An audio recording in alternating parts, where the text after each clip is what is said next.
आणि बुलेटिनच्या सुरुवातीलाच धक्कादायक बातमी आहे आळंदीमधून। आळंदी परिसरातील वारकरी वसतिगृहांमध्ये बालकांच्या लैंगिक शोषणाबाबत अनेक तक्रारी येत होत्या।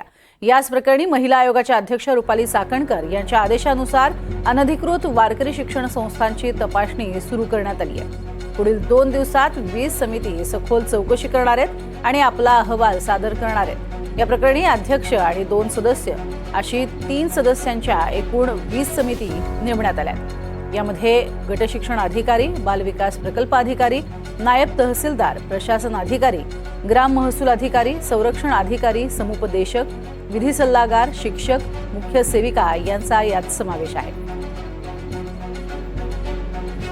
या संदर्भात घेणार आहोत राहुल कुलकर्णी आमचे प्रतिनिधी आपल्या सोबत आहेत। राहुल, यापूर्वी आळंदीमध्ये घडलेली घटना ही खरं तर अत्यंत दुर्दैवी होती। अशा स्वरूपाची घटना ही वारकरी शिक्षण संस्थेसारख्या ठिकाणी घडणं हे अर्थातच निंदनीय, मात्र आता त्यावरती कठोर कारवाई आणि पावलं उचलली जात आहेत। प्रज्ञा, आपल्याकडे रुपाली चाकणकर यांनी पाठवलेली पूर्ण यादी आहे की ज्याच्यामध्ये त्या शैक्षणिक संस्थांची नावं पण आहेत, परंतु त्यांची पण एक काहीतरी बाजू असेल म्हणून आपण ती नावं आता जाहीर करू नये। पण एक असं दिसतं आहे की रुपाली चाकणकर आणि तिथे असलेले आळंदीचे ग्रामस्थ यांचं काही गोष्टीवरती एकमत आहे।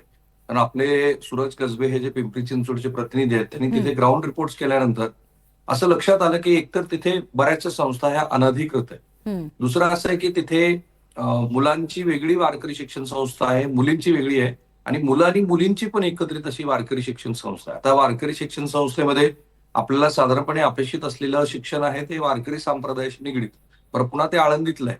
तर गेली काही वर्ष या शैक्षणिक संस्थेमधून मुलं आणि मुली असं दोघांचंही लैंगिक शोषण सुरू असल्याचा आरोप आणि काही तक्रारी या आधी ग्रामस्थांनी केल्या होत्या आणि नंतर त्या रुपाली चाकणकर यांच्याकडे पाठवण्यात आल्या।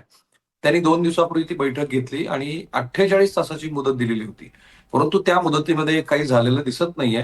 त्याच्याऐवजी आता ही जी 20 समित्या नेमल्यात, म्हणजे 20 तरी जवळपास 60 लोक ही या संस्थांची 7 आणि 8 तारखेला अशी 2 दिवस चौकशी करतील आणि त्यानंतर अहवाल देतील। आता ही एक प्रकारे स्वच्छतेची मोहीम दिसते आहे मला, आणि खास करून हिंदुत्ववादी विचाराचं सरकार सत्तेवरती असताना अशा पद्धतीने आळंदीतल्या वारकरी संप्रदायातल्या शाळा संदर्भातल्या तक्रारीचं निराकरण आणि योग्य ती कारवाई करण्यासंदर्भात पुढाकार घेतलेला असल्यामुळं याच्यातून खरं काय तथ्य बाहेर येतं आणि या अनुषंगाने ज्या ज्या गोष्टी वारकरी संप्रदायातल्या ह्या शाळाच्या संदर्भात सुरू आहेत त्याची खरोखरच स्वच्छता होते का हे बघावं लागेल। परंतु ही खरीच मोठी गोष्ट आहे की महाराष्ट्रासारख्या राज्यामध्ये की जिथे 400 वर्षाची वारकरी संप्रदायाची परंपरा आहे, दिंड्यांची तरी किंवा तिथं हे सुरू आहे आणि आळंदीत सुरू आहे। आणखी बरेचसे तपशील हे आपण 8 वाजताच आपल्या बातमीपत्रामध्ये दाखवू, कारण तेवढ्या वेळात आपण ह्या मंडळींचं नेमकं काय म्हणणं आहे तेही महाराष्ट्राला सांगूया। पण हे खरोखर धक्कादायक आहे। नक्कीच, आणि यावरती अर्थातच जी पावलं उचलली जात आहेत त्याचा फायदा व्हावा आणि येत्या काळामध्ये दर्जेदार अशा स्वरूपाचं वारकरी शिक्षण मिळावं अशा स्वरूपाची आशा व्यक्त करूयात। आणि तुर्तास धन्यवाद या संपूर्ण सविस्तर माहितीसाठी।